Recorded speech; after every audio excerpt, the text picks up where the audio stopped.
Go. This is a Bob Ohm for In the Shop.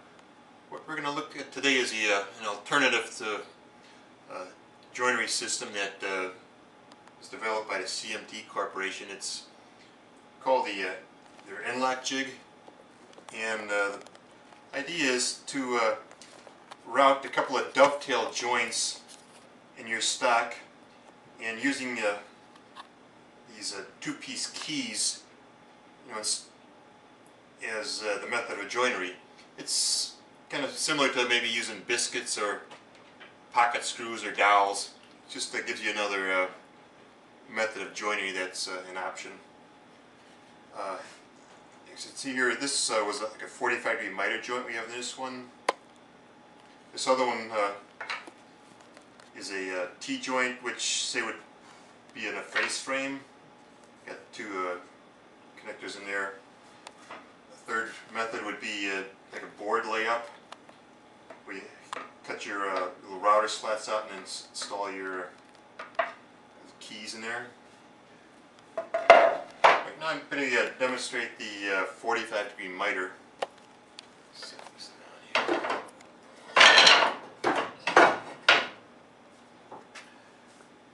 So I got a couple pieces here. I mean, normally I'd have 4 pieces, but let me demonstrate with a 2.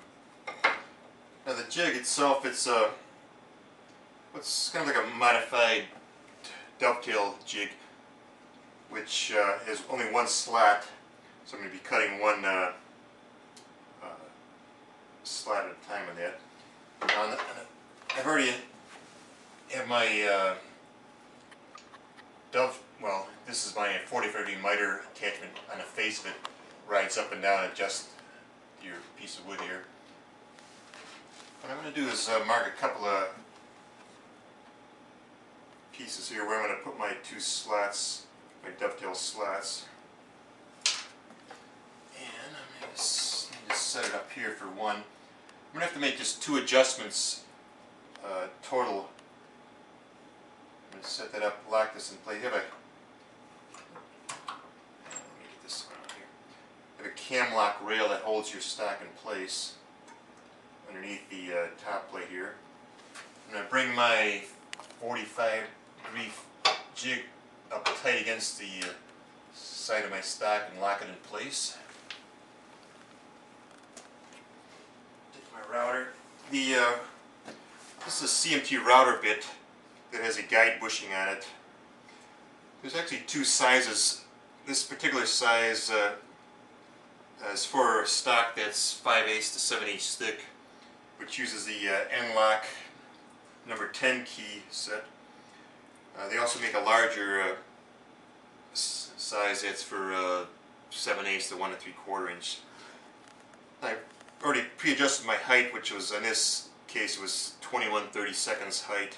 You may have to play a little bit with get it exactly right, but it's you can get it pretty close the first time. Let me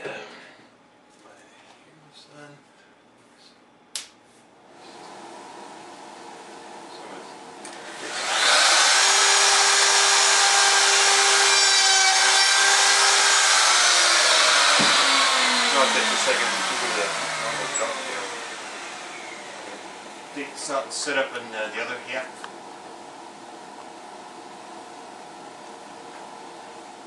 Got a spot on my other side.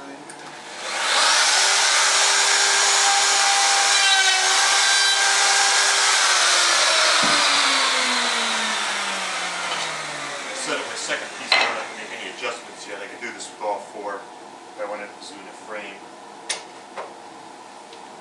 Take a quick peek underneath here and make sure I got the stock flush underneath the base.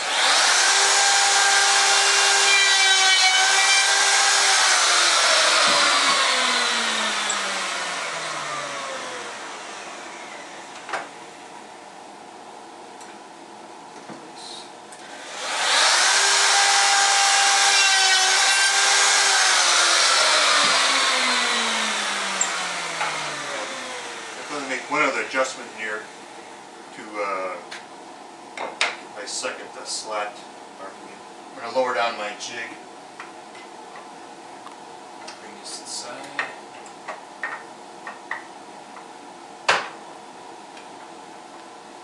top plate has an alignment mark in it. I'm going to line that with the mark in my stock here.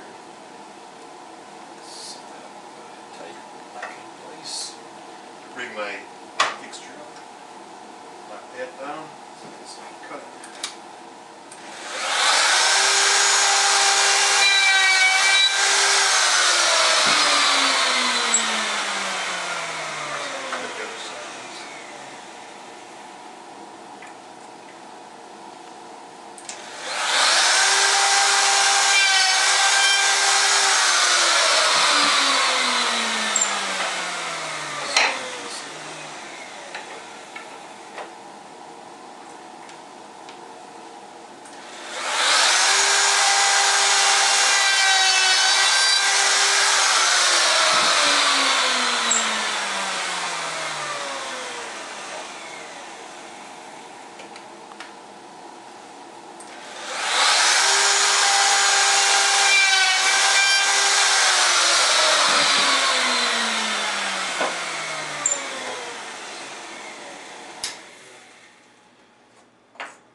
Connect my joint. I'm just set these on the bench here.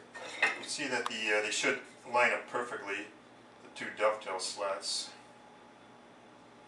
And I'm going to set base keys in here. Oh, I forgot.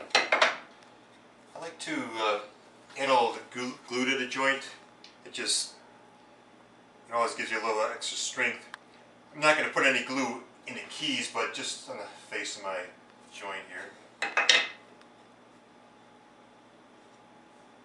Set two base keys in here. I'm going to put two caps on. CMT recommends using a wood mallet, but since I don't have one, I'm going to use a piece of maple here, and with my heavy-duty hammer. Just make sure I got this lined up. Make sure it's level. That one in. The second one. And line it up. Okay. Maybe tap that in a little deeper.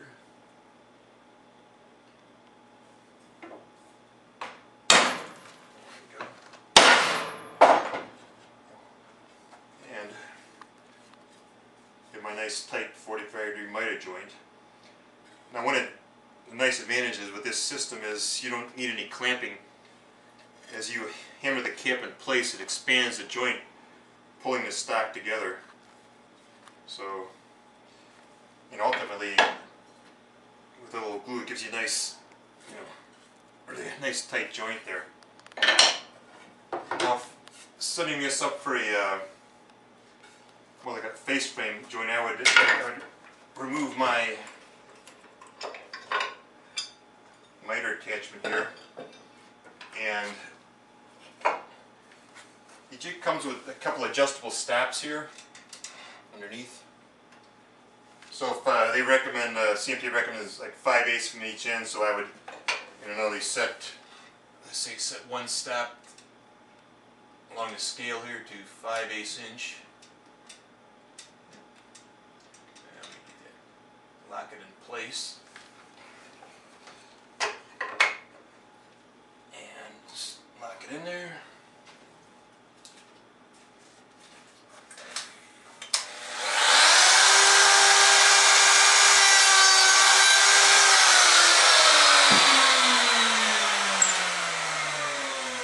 Now for the cross section, since I'm going to be cutting that on this part of it, I'm not going to mount it vertical, I'm going to have to mount it horizontal. So what I'm going to do is set this side a little bit here.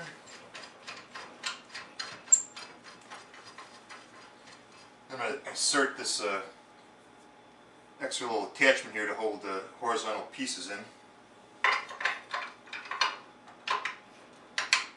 Let me remove this other slot since I don't need it. Bring that back in. And I'm going to keep the same adjustment I had already, which is 5/8 from the end there.